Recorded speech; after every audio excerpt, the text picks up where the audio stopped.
श्री स्वामी समर्थ.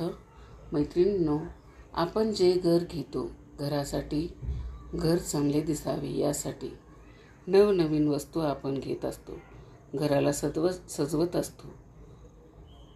आपल्याला माहिती आहे का, आपल्या घरात एक अदृश्य शक्ती वास करते, ज्याला आपण वास्तुपुरुष असं म्हणतो.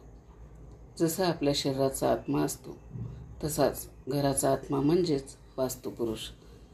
जर हा वास्तुपुरुष तुमच्यावर प्रसन्न असेल तर घरात सुख, शांती आणि पैसा आपोआपच येतो. पण तो आनंदी आहे की नाही हे कसं ओळखायचं? वास्तुपुरुष स्वतः आपल्याला काही संकेत देत असतो. आजच्या व्हिडिओमध्ये आपण असेच काही महत्त्वाचे संकेत पाहणार आहोत.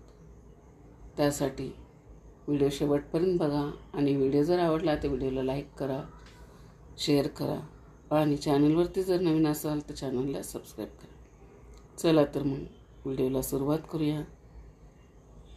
घरामध्ये प्रवेश करताच मिळणारी शांती.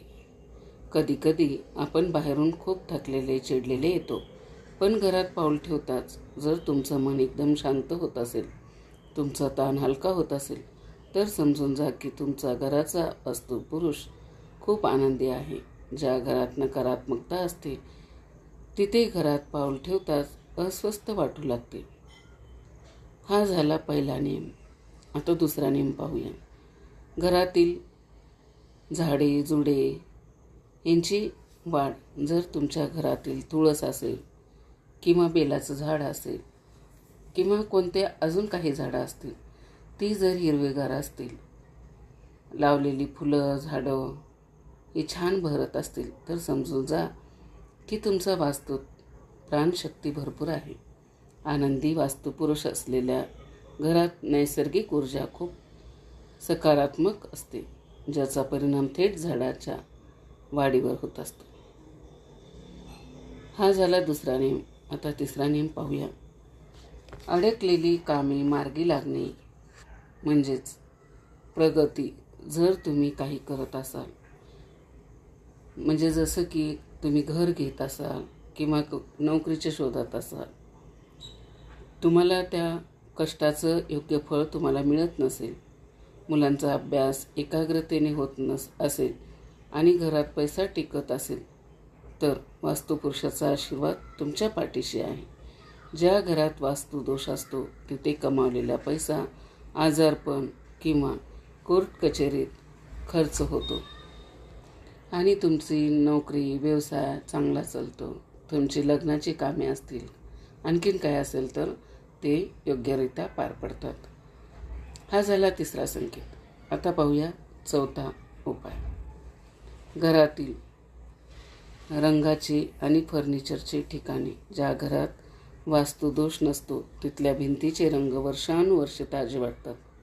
लाकडी फर्निचरला वाळवी लागत नाही किंवा ते खराब होत नाहीत. वस्तूची कमी झीज होते. ही वास्तूतील स्थिर ऊर्जेचे लक्षण आहे. आता पाहूया पाचवा नियम. घरातील वास्तुपुरुष जर आनंदी असेल तर घरातील लोकांमध्ये प्रेम, आपुलकी, नातेसंबंध यामध्ये ओलावा असलेला दिसून येतो. तसेच घरामध्ये सकारात्मक ऊर्जेच्या लहरी, स्पंदने जाणवतात. यामुळे अशा घरात गेल्याने इतर लोकांनाही खूप प्रसन्न वाटते. आता पाहूया सहावा संकेत. पशुपक्ष्यांना नकारात्मक ऊर्जा चटकन जाणवते. जर तुमच्या घरात पाखरे, पशुपक्षी आनंदाने येत असतील किंवा तुमच्या घरात पाळीव प्राणी, कुत्रा, मांजर खूप शांत आणि आनंदी राहत असतील, पक्षी घरटे बांधत असतील, ती वास्तू दोषमुक्त आहे असं समजावं. पक्ष्यांचे येणे ही वास्तू जिवंत असल्याचं लक्षण आहे. आता पाहूया सहावा संकेत. शांत झोप. जर तुम्हाला तुमच्या घरात कोणत्याही भीतीशिवाय गाढ झोप येत असेल आणि सकाळी उठल्यावर उत्साही वाटत असेल, तर तुमच्या घरातील सर्व कोपरे, विशेषतः नैऋत्य दिशा संतुलित आहे असा याचा अर्थ होतो. आता पाहूया आठवा संकेत. अन्नाला चव आणि अक्षय भंडार. ज्या घरात वास्तुपुरुष तृप्त असतो त्या घरात अन्नाला एक वेगळीच चव असते. साध्या अन्नामध्येही अन्नपूर्णा मातेचा वास जाणवतो. तसेच कितीही पाहुणे घरी आले तरी घरातील धान्य किंवा जेवण कधीही कमी पडत नाही. यालाच बरकत येणे असे म्हणतात आणि वास्तुपुरुष शांत आहे असं बोलतात. आता पाहूया नववा संकेत. घरातील पाण्याचे स्तोत्र आणि ओलावा. ज्या घरात पाण्याचे नळ विनाकारण गळत नाहीत आणि पाण्याचा निचरा व्यवस्थित होतो तिथे वास्तुपुरुष शांत असतो. असा घरात पैशाची कमतरता कधीच भासत नाही. घरातील पाण्याचा साठा टाकी किंवा विहिरीजवळ स्वच्छ असेल आणि त्यात पाणी भरपूर असेल तर ती वास्तू समृद्धीची प्रतीक मानली जाते. आता पाहूया 10वा संकेत. घरातील लहान मुलांचे हास्य आणि आनंद. लहान मुले ही निरागस असतात आणि त्यांना घरातील ऊर्जा चटकन जाणवते. ज्या घरात वास्तुपुरुष आनंदी असतो त्या घरातील लहान मुले वारंवार रडत नाहीत. ती सतत हसत खेळत आणि उत्साही असतात. मुलांचे घराप्रती असलेले आकर्षण हे वास्तू सकारात्मक असल्याचे लक्षण आहे. आता पाहूया 11वा संकेत. शुभ कार्याचे वारंवार आयोजन. ज्या वास्तूत दोष नसतो किंवा वस्तू देवता प्रसन्न असते त्या घरात सतत काही ना काही शुभ कार्य घडत असतात. मग ते नामकरण असो, लग्न कार्य असो किंवा एखादी पूजा, मंगल कार्य असो, ते थांबत नाहीत. ते निर्विघ्न पार पडत असतात. आता पाहूया 12वा संकेत. घराचा सुगंध आणि ताजेपणा. काही घरामध्ये शिरल्यावर एक विशिष्ट प्रकारचा मंद आणि सुखावह सुगंध दरवळतो. जरी तिथे उदबत्ती लावलेली नसली तरीही या उलट ज्या घरात वास्तुदोष असतो तिथे कुबट आणि विचित्र वास येतो. जर तुमचे घर नैसर्गिकरित्या ताजेतवाने वाटत असेल तर वास्तुपुरुष तुमच्यावर नक्की प्रसन्न आहे. आता पाहूया 13वा संकेत. शत्रू आणि बाहेरील बाधाचा अभाव. जर तुमच्या प्रगतीमुळे जळणारे लोक किंवा शत्रू तुमचे काही बिघडवू शकत नाहीत तर समजा तुमच्या घराचे संरक्षण स्वतः वास्तुपुरुष करत आहेत. आनंदी वास्तू ही एक संरक्षण कवचासारखी असते. बाहेरून येणारी नकारात्मक शक्ती किंवा वाईट नजर घराच्या उंबरठ्यावर थोपून धरते. आता पाहूया 14वा संकेत. घरातील ज्येष्ठांचे समाधान आणि आशीर्वाद. घरातील वृद्ध व्यक्ती किंवा ज्येष्ठांचे मन जर समाधानी असेल आणि त्यांना त्या घरात राहताना सुरक्षित वाटत असेल तर तो मोठा संकेत आहे. वडीलधाऱ्या माणसांच्या चेहऱ्यावरील शांती ही त्या वास्तूच्या समृद्धीचे प्रतीक असते. त्याचे आशीर्वाद ज्या घरात पळतात तिथे वास्तुपुरुषाचा कायम वास असतो. आता पाहूया 15वा संकेत. कुटुंबातील सदस्यांची एकाग्रता. जर घरातील व्यक्तींना कोणत्याही कामात लवकर एकाग्र येत असेल आणि त्यांचे मन विचलित होत नसेल तर समजा वास्तुपुरुषाचा आशीर्वाद तुमच्या पाठीशी आहे. विनाकारण मनात येणारे भीतीचे आणि संशयाचे विचार ज्या घरात नसतात ती वास्तू शुद्ध असते. 16. आता आपण 16वा संकेत पाहूया. अतिथीचा सत्कार आणि समाधान. तुमच्या घरी आलेल्या पाहुण्यांना आनंदाने जात असेल आणि त्याला तुमच्या घरातून बाहेर पडावेसे वाटत नसेल तर समजून जा तुमच्या घराची ऊर्जा खूप ओढ लावणारी आहे. ज्या वास्तूत पाहुण्यांचा मान राखला जातो आणि त्यांना तिथे सुख मिळते तिथे वास्तुदेवता सदैव वास करते. आता पाहूया 17वा संकेत. घरातील वास्तूची जागांच्या जागी राहणे. ज्या घरात वास्तू वारंवार हरवत नाहीत किंवा वस्तू हरवत नाहीत किंवा ठेवून विसरायला होत नाही तिथे विचारांची स्पष्टता असते. विस्कळीतपणे नसणे आणि प्रत्येक वस्तूचा उपयोग नीट होणे हे विस्कळीत ऊर्जा नसल्याचे आणि वास्तुपुरुष संतुलित असल्याचे लक्षण आहे. घरातील पैशाचे योग्य नियोजन. ज्या घरात वास्तुपुरुष आनंदी असतो तिथे पैसा विनाकारण वाया जात नाही. अचानक येणारी संकटे किंवा दुरुस्तीची कामे निघत नाहीत.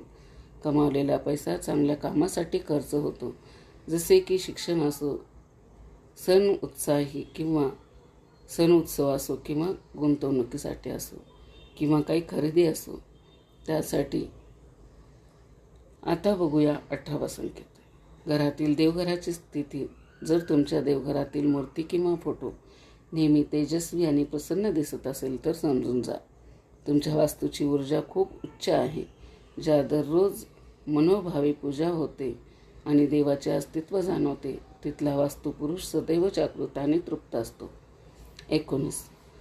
पाल्यांचे संस्कार आणि वागणूक. वास्तुपुरुषांचा आशीर्वाद असलेल्या घरात वाढणारी मुले ही सुसंस्कारी आणि वडीलधाऱ्यांचा मान राखणारी असतात. त्यांच्यावर वाईट संगतीचा परिणाम लवकर होत नाही. घराची सात्विक ऊर्जा मुलांचा मानसिक जडणघडण करण्यात महत्त्वाची भूमिका बजावते. आता पाहूया 20वा संकेत. घरातील धान्याची चव आणि ताजेपणा. ज्या घरात वास्तुपुरुषांचा आशीर्वाद असतो तिथे साध्या अन्नामध्येही अनेक प्रकारची तृप्ती मिळते. घरातील धान्य लवकर खराब होत नाही किंवा त्याला कीड लागत नाही. अन्नाचा साठा नेहमी भरलेला असतो आणि कधीही अन्नाची कमतरता भासत नाही. आता पाहूया 21वा संकेत. घरातील कर्त्या पुरुषांचे स्त्रीचे मानसिक स्वास्थ्य.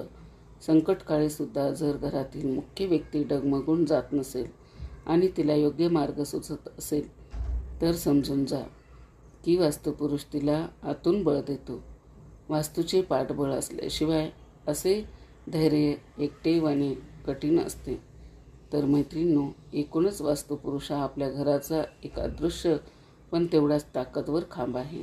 तो आपल्या घराला आधार देण्याचं, आपल्याला उभे राहण्याचं मदत करतो. आणि वास्तुपुरुष आनंदी असणे म्हणजे आपल्या घराची प्रगती होत राहणे होय. तर हा वास्तुपुरुष नेहमी आनंदी राहावा यासाठी आपण नेहमी वास्तुदेवतेबद्दल कृतज्ञ असले पाहिजे. आपल्या वास्तूत राहून आपण सकारात्मक विचारांची देवाणघेवाण केली पाहिजे. कोणाविषयी अपशब्द, वाईट बोलणे टाळावे, कारण वास्तू तथास्तु म्हणत असतो. वास्तुपुरुष आनंदी असावा यासाठी आपल्या घराची स्वच्छता करणे, लहान मोठ्यांचा आदर ठेवणे, पाहुण्यांचा आदर सत्कार करणे, तसेच आपल्या ज्या रूढी परंपरा आहेत त्या पाळणे हेही तितकेच महत्त्वाचे आहे. यामुळे वास्तुपुरुष जर आनंदी राहतोच, त्याचबरोबर आपल्या कुटुंबातही सुख समाधान राहते आणि आपली वाटचाल प्रगतीकडे होत राहते. तर मैत्रिणींनो, आजचा व्हिडिओ कसा वाटला कमेंट करून नक्की सांगा. चॅनलवरती जर नवीन असाल तर चॅनलला सबस्क्राईब करा. शेवटपर्यंत माझा व्हिडिओ ऐकलात त्याबद्दल आपल्या सर्वांचे मनापासून आभार. श्री स्वामी समर्थ.